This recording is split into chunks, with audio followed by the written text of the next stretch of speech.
Nice. So my first poem is called When I Look Into Her Eyes. I used to live in Bristol in my gap year, and very long story, but I lived with a lady who was heavily addicted to heroin and cocaine at 18, after I just moved out of home, which was interesting. No one really told me that as I stepped out of my door. Going to live with someone who's addicted to hard drugs, okay.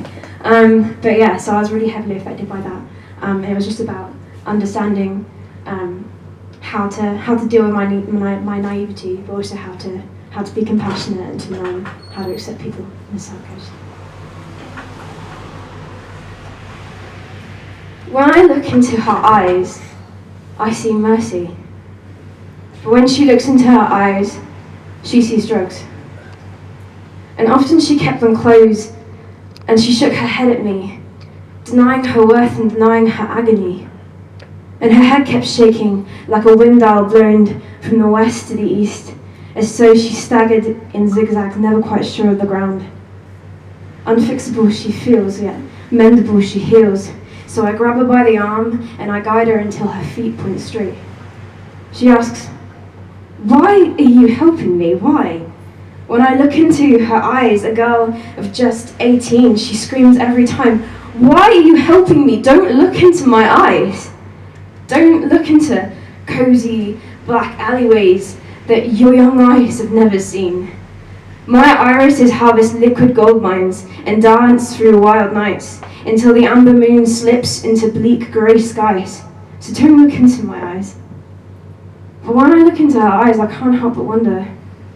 I see a glossy glazed high, but behind those pearly eyes, I still see mercy.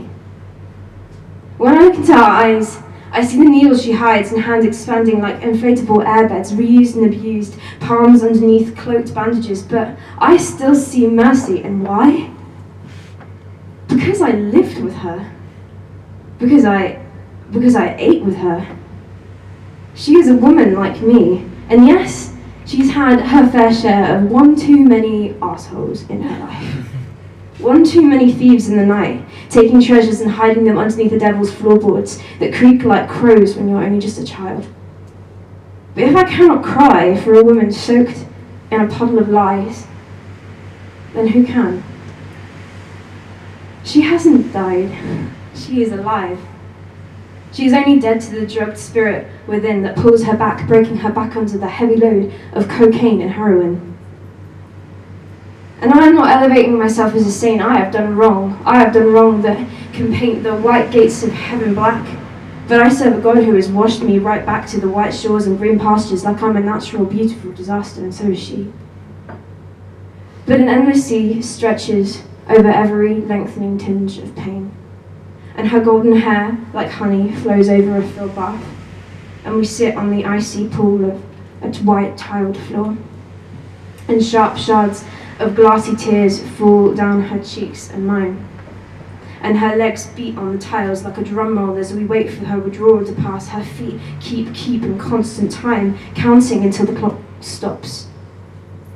And after it was over, and time had eventually stopped spinning, I washed her hair. And I will always wash her hair, even when the drumming stops and a soft quiet drops like a silent bomb, and she pushes the golden rivers back from her thirsty cheekbones. I will never stop washing her hair. And finally, when she looked into her eyes for the last time, she saw mercy. Thank you.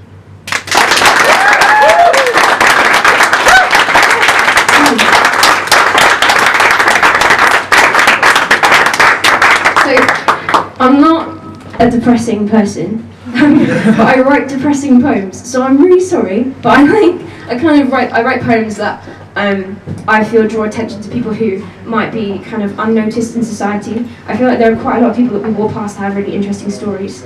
For instance, I'm actually really grateful that I live with someone who was so addicted to drugs, even though people are like, "Why did you do that?" I'd never do that in my gap year. Usually I'd just go travelling to, something like that. Well, those were interrailing, that's what it's called. I should have done that. Anyway, but yeah, and also I like writing poems that are just about noticing people and especially noticing homeless. And I met a lady called Kathy back in my hometown in Cheltenham.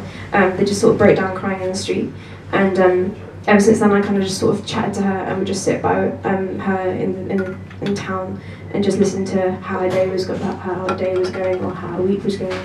And I just think it's just a really important thing, I guess, to notice. So this is a poem called The Second-Handed Men. I'm just going to put my book down. My friend made it for me, which is quite amazing. Couldn't make a book in my life.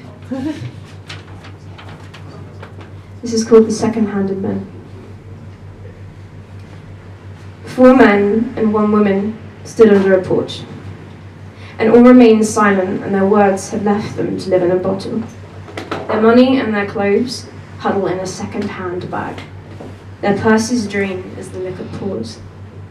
A dog crawls from underneath an arm with eyes as pale as thundering clouds. Blind like the onlookers, with their bags of full, sweet things, ready to store behind closed doors. If these 5 wanderers found their homes, they might say, "We were so poor that our bank statements became the writing on the walls, and the etched handwriting was as visible as our cotton-picked clothes that once hung on a rich man's body. The rich man wrung us out, until our dry-soaked hopes bled muddy water, and our bodies folded into stiffened creases hung on a line, fossilized by the heating pressure of the sun.